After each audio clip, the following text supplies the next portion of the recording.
اس وقت میں آپ کی خدمت میں دکھے دل کے ساتھ حاضر ہوا۔ اس رنج و غم اور افسوس کا سبب ایک ایسی شادی کی تقریب کی خبر ہے جس میں شاید اسراف اور فضول خرچی کا عالمی نہیں تو ملکی ریکارڈ تو ضرور توڑ دیا گیا ہے۔ چند دنوں سے یہ خبریں آنی شروع ہوئیں کہ پاکستان کے کسی شہر میں ایک شادی میں 2 ارب روپیہ 200 کروڑ روپے خرچ ہوئے ہیں۔ شاید آپ لوگ اندازہ نہ کر سکیں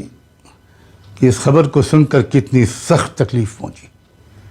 کتنا دکھ ہوا۔ ایک ایسے دور میں جس میں کہ امت مسلمہ کی اکثریت غربت کی لکیر سے نیچے کی زندگی گزار رہی ہے، اور ایک ایسے ملک میں اور ایک ایسے زمانے میں جو عالمی وبا کی وجہ سے خاص طور پر جس میں لاکھوں وہ لوگ جن کے پاس روزگار تھا وہ بھی بے روزگار ہو گئے، ایسے دور میں اور دھوم دھام سے اور ایسی شادی جس میں سونے کے ورق میں لپیٹ کر قسم قسم کی مٹھائیاں تقسیم کی گئیں، اور جو تصویریں اور تفصیلات آئی ہیں وہ ناقابل دید ہیں، ناقابل بیان ہیں، ناقابل برداشت ہیں۔ من رأى منکم منکرا، جو تم میں سے کوئی منکر دیکھے تو اس کو روکنے کی کوشش کرے۔ دور بیٹھا ہوا آپ کا یہ بھائی یہ کر سکتا تھا کہ خاموش رہے، لیکن مجھے نہیں لگا کہ مجھے خاموش رہنا چاہیے۔ وہاں کے حضرات اہل علم و درد ضرور اس پر اظہار خیال کر رہے ہوں گے، اور وہ مجھ سے زیادہ مؤثر بھی ہیں، لائق احترام بھی ہیں، اللہ کا قرب بھی ان کو نصیب ہے۔ میں اپنی حیثیت اور اوقات سے ناواقف نہیں ہوں، لیکن میں اپنے رب کے حضور معذرت پیش کرنے کے لیے یہ چند کلمات عرض کر رہا ہوں۔ اللہ تعالیٰ ان صاحب کو اور ان کے اہل خانہ کو دل سے معافی مانگنے کی بھی توفیق دے اور تلافی کی بھی توفیق دے۔ میں نے اپنے والد ماجد سے یہ جملہ بار بار سنا کہ جب تم شہنائیاں بجاتے ہوئے بارات لے کر جاتے ہو اور قمقموں والے شامیانوں میں یا ہال میں شاندار کھانے کھاتے ہو، ضیافتوں کے مزے لوٹتے ہو، تو یاد رکھنا کہ تم راستے میں ایسے کسی گھر کے سامنے سے بھی گزرتے ہوگے جس کے گھر میں رہنے والی غریب لڑکی شہنائیوں کی آواز، قمقموں کی روشنی سن کر تکیے میں منہ چھپا کر روتی ہوگی، کاش کہ میرا باپ بھی رکشہ چلانے والا نہ ہوتا، بوٹ پالش کرنے والا نہ ہوتا،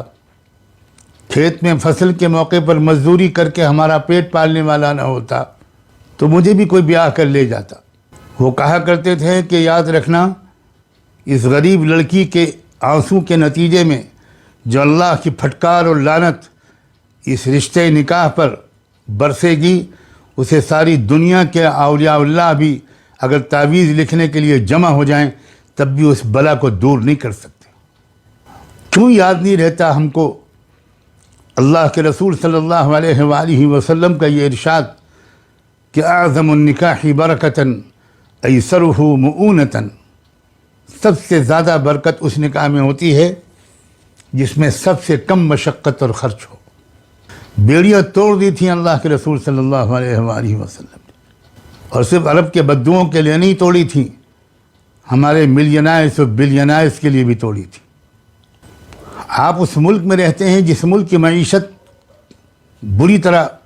بھنور میں پھنس گئی ہے۔ بہترین مصارف ہو سکتے تھے اس رقم میں سے تھوڑے سے حصے میں آپ وہ تقریب منعقد کرتے، تقریب مسجد میں ہوتی، نکاح ہوتا، اور آپ رخصت کر دیتے عزت کے ساتھ۔ اور میں ایک گستاخی اور کروں گا، ہم نے اپنے اکابر و اسلاف کو اس قسم کی تقریبات میں شرکت کرتے ہوئے کبھی نہیں دیکھا۔ ظاہر ہے کہ نہ ہم یہ کہہ سکتے ہیں نہ آپ یہ کہہ سکتے ہیں کہ دعوت و اصلاح کا جذبہ ہمارے دل میں ان سے زیادہ ہے۔ بئس الفقیر علی باب الامیر، ہم نے اپنے اکابر اسلاف کو اس ملک میں جو دیکھا، ہم نے شیخ الحدیث حضرت مولانا زکریہ رحمۃ اللہ علیہ کو بھی قریب سے دیکھا اور 20 سال 30 سال دیکھا، حضرت جی مولانا انعام الحسن صاحب کو بھی دیکھا، حضرت مولانا عمر صاحب پالنپوری اور مولانا عبید اللہ بلیاوی کو بھی دیکھا، حضرت مولانا ابو الحسن علی ندوی اور حضرت مولانا محمد منظور نعمانی کو بھی دیکھا، حضرت مولانا برار الحق صاحب محی السنہ کو بھی دیکھا،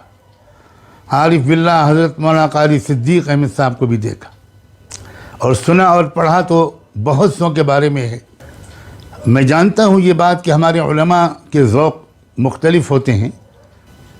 بعض حضرات اس سلسلے میں زیادہ متشدد ہوتے تھے، بعض حضرات تھوڑے سے نرم ہوتے تھے، مگر میں قسم کھا کے کہہ سکتا ہوں کہ اکابر میں سے کوئی بھی زندہ ہوتا تو ایسی شادی کے قریب نہ پھٹکتا۔ خدا کرے کہ میری یہ بات زیادہ ناگوار خاطر نہ ہو، اور جو فضول خرچیاں ہمارے مسلم معاشرے میں جو خوشحال لوگ ہیں اور ملک پاکستان کے اندر جو فضول خرچیوں کا رواج ہے، اس سے بھی میں ناواقف نہیں ہوں۔ مجھے امید ہے کہ میری یہ بات خدا کرے کہ فائدے کے ساتھ عام ہو، اور اس سے فائدہ نہ پہنچنے والا ہو تو عام نہ ہو۔ خدا کے لیے اس دور میں اپنے ایک ایک پیسے کو ذرا سوچ سمجھ کر خرچ کیجیے۔ آپ اگر اتنے بڑے تاجر ہیں تو آپ ملکی حالات اور آنے والے ملکی اور عالمی حالات سے ناواقف نہیں ہوں گے۔ بہت بڑی بڑی جنگیں ہمارے سروں پر مسلط ہونے والی ہیں، اور نہایت بھیانک قسم کے زلزلے، طوفان، سیلاب، قحط، خشک سالی، نہ جانے کیا کیا عالمی بازار کی کساد بازاری، کیا کیا ہونے والا ہے۔ کون پڑھا لکھا آدمی آنے والے دنوں کی مصیبتوں سے واقف نہیں ہے؟ ایسے وہ لوگ جن کو اللہ نے اتنی دولت سے نوازا تھا، انہیں چاہیے تھا کہ وہ اگلے 20 30 40 سال کے لیے کوئی پلاننگ کرتے، کوآپریٹو سسٹم وجود میں لاتے، اور جو غریب نادار لوگ ہیں ان کے لیے مستقل طور پر لقمہ حیات فراہم ہوتا رہے، اس کے بندوبست کرتے، بجائے اس کے کہ وہ اس قدر دکھاوے پر اپنا مال اس طرح نالیوں میں بہا دیتے۔ اللہ تعالی ہم سب کو استغفار کی، اپنے رویوں کو درست کرنے کی اور معافی مانگنے کی اور تلافی کرنے کی توفیق عطا فرمائے۔ وآخر دعوانا ان الحمد للہ رب العالمین۔ السلام علیکم ورحمۃ اللہ وبرکاتہ۔